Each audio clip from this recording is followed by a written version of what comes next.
김신희 집사입니다. 요한계시록 9장. 다섯째 천사가 나팔을 불매 내가 보니 하늘에서 땅에 떨어진 별 하나가 있는데 그가 무저갱의 열쇠를 받았더라. 그가 무저갱을 여니 그 구멍에서 큰 화덕의 연기 같은 연기가 올라오매 해와 공기가 그 구멍의 연기로 말미암아 어두워지며 또 황충이 연기 가운데로부터 땅 위에 나오매 그들이 땅에 있는 정갈의 권세와 같은 권세를 받았더라. 그들에게 이르시되 땅의 풀이나 푸른 것이나 각종 수목은 해하지 말고 오직 이마에 하나님의 인침을 받지 아니한 사람들만 해하라 하시더라.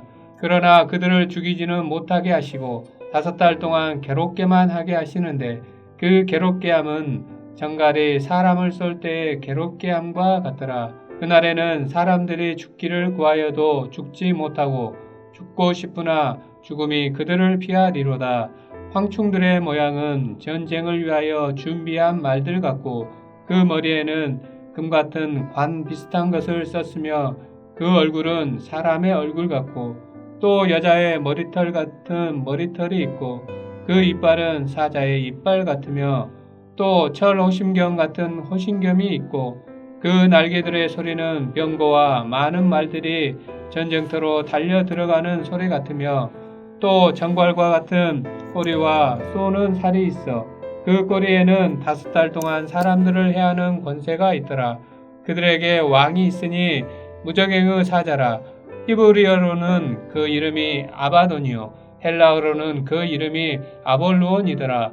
첫째 화는 지나갔으나 보라 아직도 이후에 화 둘이 이르리로다. 여섯째 천사가 나팔을 불매 내가 들으니 하나님 앞 금제단 네 뿔에서 한 음성이 나서 나팔 가진 여섯째 천사에게 말하기를 큰 강 유브라데의 결박한 네 천사를 놓아주라 하매 네 천사가 놓였으니 그들은 그 년 월 일시에 이르러 사람 3분의 1을 죽이기로 준비된 자들이더라. 마병대의 수는 2만만이니 내가 그들의 수를 들었노라. 이 같은 환상 가운데 그 말들과 그 위에 탄 자들을 보니 불빛과 자줏빛과 유황빛 호심경이 있고 또 말들의 머리는 사자 머리 같고 그 입에서는 불과 연기와 유황이 나오더라. 이 세 재앙 곧 자기들의 입에서 나오는 불과 연기와 유황으로 말미암아 사람 3분의 1이 죽임을 당하니라.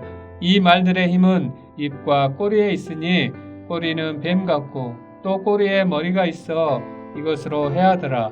이 재앙에 죽지 않고 남은 사람들은 손으로 행한 일을 회개하지 아니하고 오히려 여러 귀신과 또는 보거나 듣거나 다니거나 하지 못하는 그 문동과 목성의 우상에게 절하고 또 그 살인과 복술과 음행과 도둑질을 회개하지 아니하더라.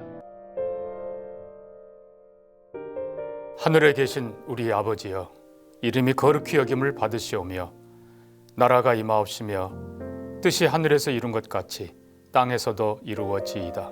오늘날 우리에게 일용할 양식을 주옵시고 우리가 우리에게 죄 지은 자를 사하여 준 것 같이 우리 죄를 사하여 주옵시고 우리를 시험에 들게 하지 마옵시고 다만 악에서 구하옵소서. 대개 나라와 권세와 영광이 아버지께 영원히 있사옵나이다. 아멘.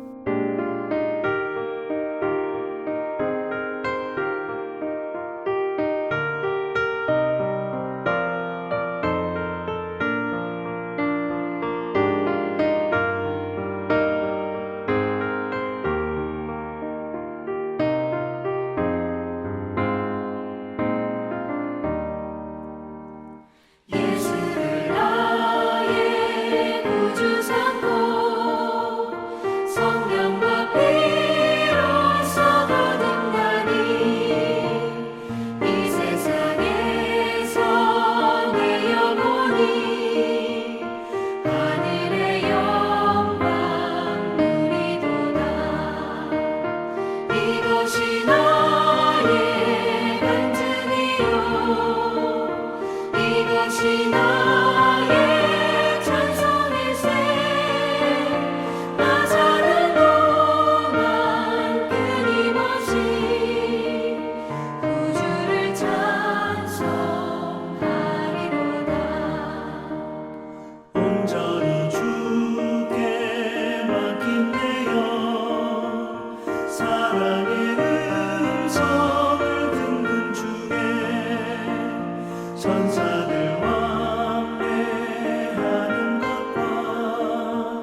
오늘 본문 말씀은 여호수아 22장 21절에서 34절입니다. 여호수아 22장 21절에서 34절입니다. 그 중에서 27절부터 34절까지 교독으로 읽겠습니다. 우리가 여호와 앞에서 우리의 번제와 우리의 다른 제사와 우리의 화목제로 섬기는 것을 우리와 너희 사이에 우리의 후대 사이에 증거가 되게 할 뿐으로써 너희 자손들이 후일에 우리 자손들에게 이르기를 너희는 여호와께 받을 분깃이 없다 하지 못하게 하려 함이라. 우리가 말하였거니와 만일 그들이 후일에 우리에게나 우리 후대에게 이같이 말하면 우리가 말하기를 우리 조상이 지은 여호와의 제단 모형을 보라. 이는 번제를 위한 것도 아니요 다른 제사를 위한 것도 아니라 오직 우리와 너희 사이에 증거만 되게 할 뿐이라. 우리가 번제나 소제나 다른 제사를 위하여 우리 하나님 여호와의 성막 앞에 있는 제단 외에 제단을 쌓음으로 여호와를 거역하고 오늘 여호와를 따르는 데에서 돌아서려는 것은 결단코 아니라 하리라. 제사장 비느하스와 그와 함께한 회중의 지도자들 곧 이스라엘 천천의 수령들이 르우벤 자손과 갓 자손과 므낫세 자손의 말을 듣고 좋게 여긴지라. 제사장 엘르아살의 아들 비느하스가 르우벤 자손과 갓 자손과 므낫세 자손에게 이르되 우리가 오늘 여호와께서 우리 중에 계신 줄을 아노니 이는 너희가 이 죄를 여호와께 범하지 아니하였음이니라. 너희가 이제 이스라엘 자손을 여호와의 손에서 건져내었느니라 하고 제사장 엘르아살의 아들 비느하스와 지도자들이 르우벤 자손과 갓 자손을 떠나 길르앗 땅에서 가나안 땅 이스라엘 자손에게 돌아와 그들에게 보고하매 그 일이 이스라엘 자손을 즐겁게 한지라. 이스라엘 자손이 하나님을 찬송하고 르우벤 자손과 갓 자손이 거주하는 땅에 가서 싸워 그것을 멸하자 하는 말을 다시는 하지 아니하였더라. 르우벤 자손과 갓 자손이 그 제단을 에시라 불렀으니 우리 사이에 이 제단은 여호와께서 하나님이 되시는 증거라 함이었더라. 아멘. 하나님의 은혜가 가정과 일터 위에 늘 충만하시길 소망합니다. 비느하스와 열 지파의 대표자들은 동편 지파들이 제단을 쌓은 것을 보고 율법을 어겼다고 간주하고 전쟁까지 생각하면서 동편 지파 사람들을 찾아갔습니다. 비느하스와 대표자들은 하나님의 진노가 임하실 것을 두려워 단호하게 심각한 문제라고 말합니다. 심각한 문제라는 의견을 들은 동편 지파들은 당혹감을 멈출 수 없었을 것입니다. 하나님의 도우심을 기억하고 하나님께 감사하는 의미로 또 자손들이 후에 기억할 수 있도록 단지 기념비를 세우고자 했던 것인데 그것이 우상숭배라고 심각한 문제를 일으켰다고 했기 때문입니다. 하나님을 향한 뜨거운 열정만큼 동편 지파 입장에서는 당황스럽고 감정도 상했을 것입니다. 특히 부월의 사건과 아간의 사건에 비유되어 책망을 하게 되면서 감정은 더욱 상하게 되었을 것입니다. 어쩌면 오히려 화가 났을 것입니다. 왜냐하면 가족과 소유지를 떠나 가나안 정복 전쟁에 참여하여 목숨을 걸고 싸운 형제들을 우상 숭배자로 여겼기 때문입니다. 동편 지파들의 입장에서는 충분히 분노를 일으킬 수 있는 상황이었습니다. 그런데 오늘 본문을 보면 분노의 감정이 보이지 않습니다. 그들은 화를 내는 것이 아니라 감정을 절제하고 유순한 말로 해명합니다. 22절부터 29절까지의 내용입니다. 전능하신 하나님께서 알고 계십니다. 만약 우리가 여호와를 거역하거나 범죄하거든 우리를 구원하지 마소서.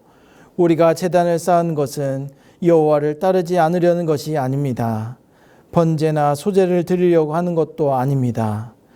우리가 제단을 쌓은 것은 후일에 서편 지파들의 자손들이 우리 자손들을 모른다고 하지 않도록 우리와 너희 사이에 증거만 되게 할 뿐입니다. 동편 지파들은 자신의 심정을 솔직하게 해명하였습니다. 동편 지파들은 사람에 앞서 먼저 하나님을 두려워할 줄 아는 사람들이었습니다.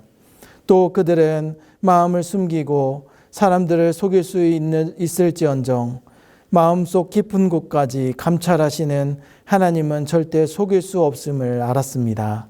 그래서 그들은 마음을 숨기고 말하는 것이 아니라 비느하스와 대표들에게 자신들의 솔직한 마음을 표현하며 해명한 것입니다. 우리는 여기서 유순한 말이 얼마나 중요한지를 깨닫게 됩니다. 상한 감정에도 불구하고 감정을 드러내는 것이 아니라 유순한 말이 서로 간의 오해를 풀어주고 보다 긍정적인 방향으로 이끌어 간다는 사실입니다. 잠언 15장 1절 말씀에서도 이렇게 말씀합니다. 유순한 대답은 분노를 쉬게 하여도 과격한 말은 노를 격동하느니라.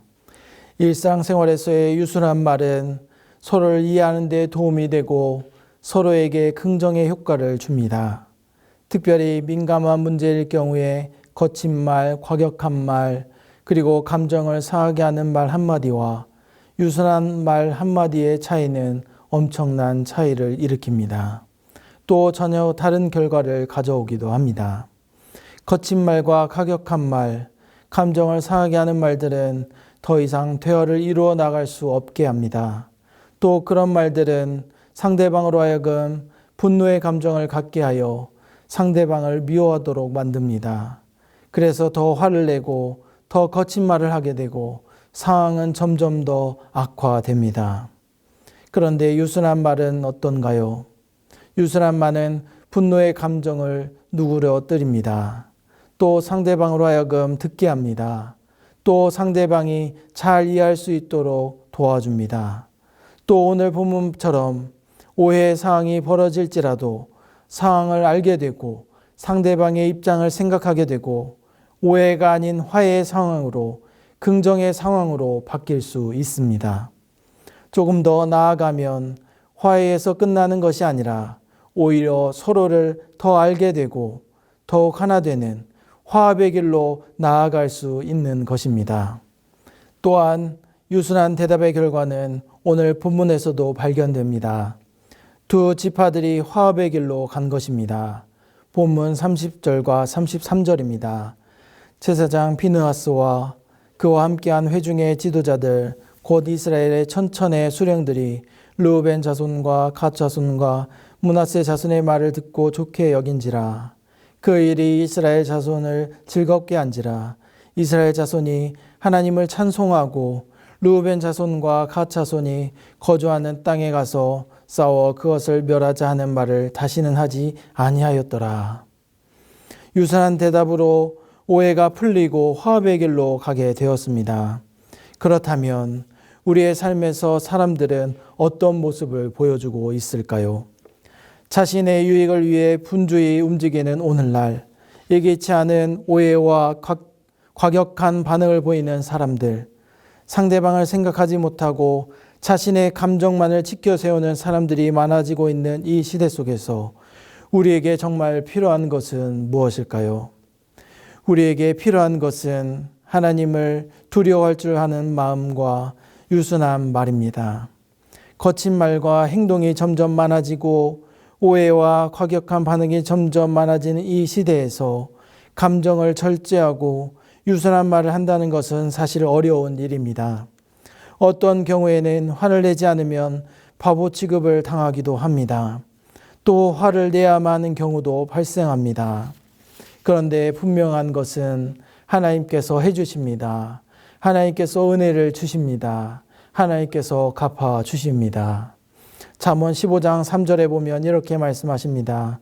여호와의 눈은 어디서든지 악인과 선인을 감찰하시느니라. 예레미야 17장 10절에 보면 이렇게 말씀하십니다. 나 여호와는 심장을 살피며 폐부를 시험하고 각각 그의 행위와 그의 행실대로 보응하나니. 또 에베소서 4장 29절에 보면 이렇게 말씀하십니다. 무릇 더러운 말은 너희 입 밖에도 내지 말고 오직 덕을 세우는 데 소용되는 대로 선한 말을 하여 듣는 자들에게 은혜를 끼치게 하라. 하나님은 심령을 감찰하십니다. 각 그의 행위와 행실대로 보응하십니다. 우리는 하나님을 두려워할 줄 아는 마음을 갖고 먼저 하나님 말씀에 순종해야 합니다. 그래서 우리는 하나님께서 해주실 줄 믿고 에베소서 말씀처럼 은혜를 끼치기 위해 노력해야 합니다. 우리가 할 수 있는 것을 생각해 보면 상대방의 말을 충분히 들어주는 것과 서로 간의 입장과 처리를 바꾸어 생각해 보는 것, 또 본래의 의도가 무엇인지 생각해 보면서 이해하고 포옹하려는 마음을 갖는 것 등이 있습니다. 그리고 이러한 모습을 조금 더 크게 생각하면 하나님 말씀에 대한 순종과 사랑이 바탕에 있습니다. 그 마음, 그 사랑이 우리 안에도 있어야 하는 것입니다. 그리한다면 하나님의 은혜 안에서 선한 길로, 화합의 길로 나아갈 수 있게 될 것입니다. 그러므로 여러분, 유순한 말이 오해에서 화해로 가는 화합의 길로 가는 것임을 기억하시길 바랍니다. 이어서 본문 27절 이하를 보면서 동편 지파들이 제단을 세운 목적을 생각해 보게 됩니다. 그들은 자신들의 후손들이 소외당할까 염려했습니다. 또 하나님을 섬기는 하나님의 백성이지만 아무런 관계가 없는 사람으로 취급될까 염려되었습니다. 또 후손들도 하나님의 백성임을 잊지 말고 기억하기를 원했을 것입니다. 그래서 그들은 하나님의 백성임을 기억할 수 있도록 또 같은 후손임을 입증하는 증거가 되도록 제단을 쌓은 것입니다. 우리는 여기서 제단을 쌓은 것이 동편 지파 사람들의 염려로 제작된 일이지만 그들의 후손들에게 깊은 관심을 가지고 있었음을 생각하게 됩니다. 즉 후손들도 이스라엘 민족이고 하나님을 섬기는 하나님의 백성이라는 사실입니다. 그래서 후손들이 기억할 수 있도록 제단을 쌓았다라는 것입니다. 이것은 동편 지파 사람들이 후손들의 신앙 문제에도 관심을 가지고 있었음을 생각하게 합니다. 후손들의 신앙 문제에 관심을 갖는 것, 이것은 오늘 우리에게도 참으로 중요합니다. 특히 믿는 사람들에게 있어서 자녀들의 신앙에 관심을 갖는 것은 매우 중요합니다. 그래서 우리는 자녀들이 부모의 신앙을 기억할 수 있도록 신앙의 유산을 남겨주어야 합니다. 또 자녀들의 신앙에 도움이 될 수 있도록 신앙생활의 바른 모습을 세워주어야 합니다. 왜냐하면 신앙의 유산을 통해 바른 신앙생활로 인해 자녀들이 하나님의 백성임을 깨닫고 믿음 위에 굳게 설 수 있기 때문입니다. 신명기 32장 7절에서는 이렇게 말씀하십니다. 옛날을 기억하라. 역대의 연대를 생각하라. 내 아버지에게 물으라. 그가 내게 설명할 것이고 내 어른들에게 물으라. 그들이 내게 말하리로다. 그 신앙의 유산, 그 시작이 바로 가정예배입니다. 예배를 통하여 하나님 말을 섬겨야 함을 깨닫고 예배를 통하여 하나님의 말씀을 한 번 더 듣게 되고 예배를 통하여 자녀들의 삶에도 예배가 중요함을 깨닫게 되기 때문입니다. 그리고 더 많은 것을 얻게 됩니다. 동편 지파 사람들이 단을 세워 하나님의 백성임을 기억하게 한 것처럼 우리도 자녀들이 하나님을 기억하고 하나님의 백성임을 기억하여 믿음으로 살아갈 수 있도록 가정예배를 통하여 신앙의 유산을 남겨 자녀들이 믿음의 길을 걸어가게 되길 간절히 바랍니다. 말씀을 맺겠습니다. 에베소서 4장 2절과 3절에 보면 이렇게 말씀합니다. 모든 겸손과 온유로 하고 오래 참음과 사랑 가운데서 서로 용납하고 평안에 매는 줄로 성령이 하나 되게 하신 것을 힘써 지키라. 우상 숭배라는 오해로부터 감정이 상하고 분노가 생길 수도 있었지만 동편 지파 사람들이 유순한 말로 해명함으로써 화합의 길로 가게 되었습니다. 이처럼 우리도 겸손과 온유와 참음과 사랑 가운데서 서로 이해하며 성령이 하나 되게 하신 것을 힘써 지켜 사랑과 믿음으로 더욱 하나 되시길 바랍니다. 또한 제단을 쌓아 후손들이 하나님을 섬기는 하나님의 백성임을 기억하기를 원했던 것처럼 우리도 가정예배를 통하여 자녀들이 하나님을 기억하고 예배를 통하여 자녀들이 믿음 위에 굳게 서서 나아갈 수 있기를 간절히 바라고 기도합니다. 기도하겠습니다. 변함없는 사랑으로 우리를 지켜주시는 하나님 아버지, 오늘도 교회에 모여 기도하게 하시니 감사합니다. 하나님 아버지, 우리의 마음이 더욱 하나님을 향하게 하시고 날마다 하나님을 찬양하며 믿음으로 나아갈 수 있도록 도와주시옵소서. 또한 오늘 말씀처럼 우리가 겸손과 온유와 사랑으로 나아가게 하시고 유순한 말로 은혜를 끼칠 수 있도록 도와주시옵소서.